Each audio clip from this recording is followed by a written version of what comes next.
શું કરો પંકજભાઈ? એટલે આવો આવો વિનુભાઈ, પધારો. જય માતાજી ભાઈ. તમે હવે વેવાઈને પૂછો તો સારું છે. ઓલો છોકરો મારો લોહી પી ગયો છે, રોજ અનાજના ટીકડા લઈને ઓછી કે હુવે છે. ઓલો મારું લોહી પી ગયો છે, લગ્ન હટું જાવ ને હું દવા પી જઈશ. વાત તો છે ને ભાઈ તમારી હાવ હાચી, પણ ભાઈ આમ તો હાવ ગરીબ માણસ છે બિચારા. તમે કહો તો આપણે સમૂહમાં ગોઠવી નાખીએ. સમૂહમાં નહીં હો ભાઈ, નહીં સમૂહમાં નહીં. પણ વિનુભાઈ તમે મારી વાત તો સાંભળો ભાઈ. પણ કાંઈ નહીં ભાઈ, મારો છોકરો આજે સમૂહમાં નહીં પણ કાલે નહીં પણ. સમૂહમાં શું હોય, એક જણો માયકમાં બોલતો ને 50,000 આવે ને આટો ફેરો મરાવીને કાઢી મેકે. મને શું ખબર તમને શું કરવું?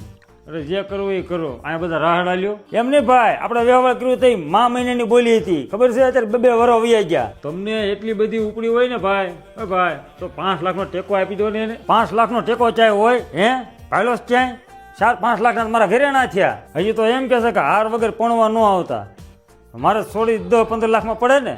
અને મારે આ એકનો એક જ છોકરો છે. આ વિનુભાઈ વેવાળની વાત કોઈ નથી કરતું, એ રહેવા દો તમે. અને હા એને એકની એક જ છે. 50,000નો ટેકો હોય એવા 5 લાખના ટેકા ન હોય ભાડા ક્યાંય. તમારે ક્યાં ભલ્યા તાણ છે યાર, તમારે સારું જ છે ને. સારું છે તે હું તમારી માટે છે, ગામ હાટું છે.